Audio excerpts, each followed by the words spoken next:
Hello, this is a continuation of Revit materials and renderings lesson. So picking up from where we left off, looking at the tutorial here, we're going to take a picture of the house essentially and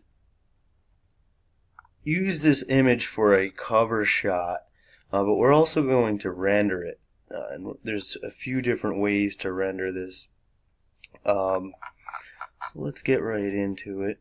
If we go to the floor plan, click on the floor plan in the project browser. Now a good picture of this house would be this view. It kind of tells the most story here about what's going on. So we're going to stand here and look at the house, in this direction. By clicking on the first floor plan, up here in the 3D icon, if we click the arrow and pull down, we want to use the camera. So if we click on camera, the first click is essentially where you're standing, your point of view.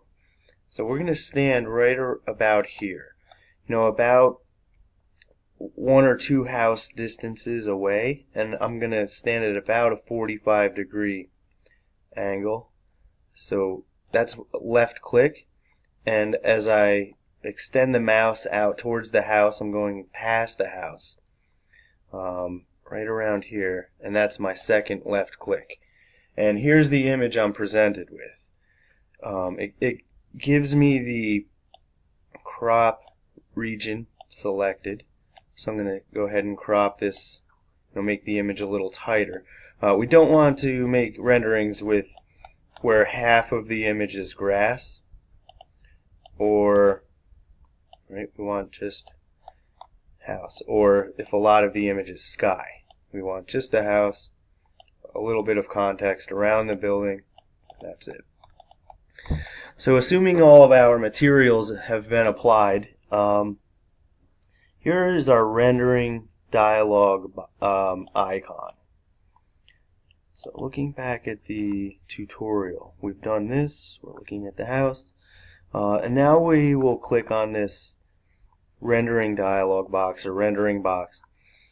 This menu comes up, and what this is in kind of in-house rendering, right? We're rendering this on our computer.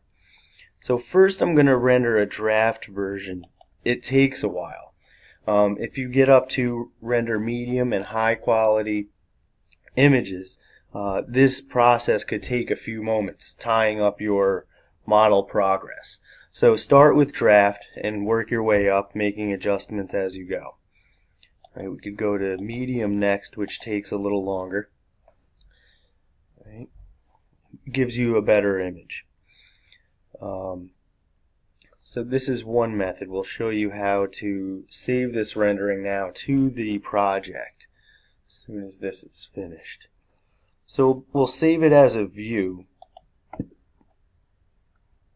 Let's see. So when the rendering is complete, we'll save to project, and that's right here. I'm going to call this view 1, and hit OK.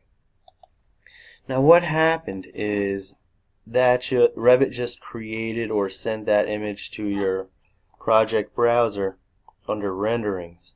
I'll expand my renderings. If I click on view 1, here's the image. So if I go to my cover sheet,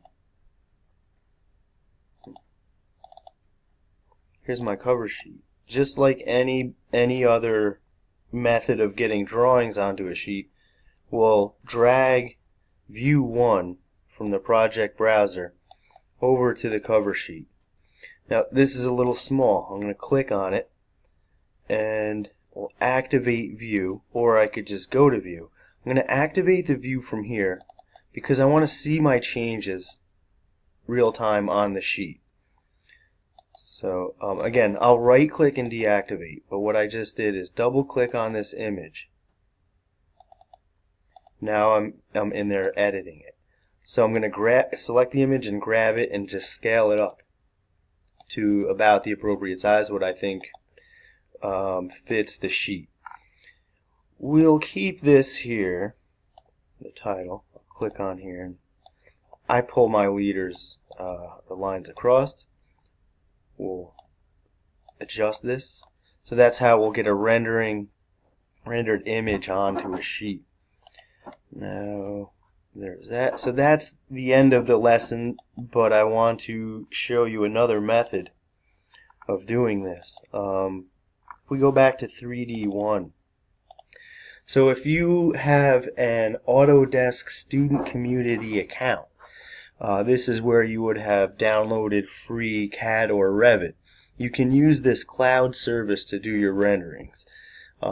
It's better, it's faster, and it doesn't tie up your computer, so you can continue to work. Here's how it works. I'll go to View and Render in Cloud. All right, Render in Cloud. Now at this point, I'm already signed in, but you may be prompted to sign in. You'll use your delhi.edu email and your password used to create your Autodesk Student Community account. Everything is good to go here. I'm rendering 3D View 1. I'm going to make it a JPEG. And you can make this standard or final. I'm going to use standard for now. And render. It will ask me a few questions on the way out. Continue in background. So this is happening now, and I can continue to work on my model. Up here it'll give you a bubble, view render progress, or if you don't see or miss that, you can go to render progress up here once you're signed in. So it brings you to Autodesk's website where you'll see your renderings. Let's see. And they'll be available to download. So here it is, week 11. Click on View Project. So apparently it's going to take 60 minutes. Not what we were looking to see. Usually it comes back in a minute or two. But once this image is done, you could simply download it here and save it to your computer. Okay, that will conclude today's lesson on renderings and materials. Thank you.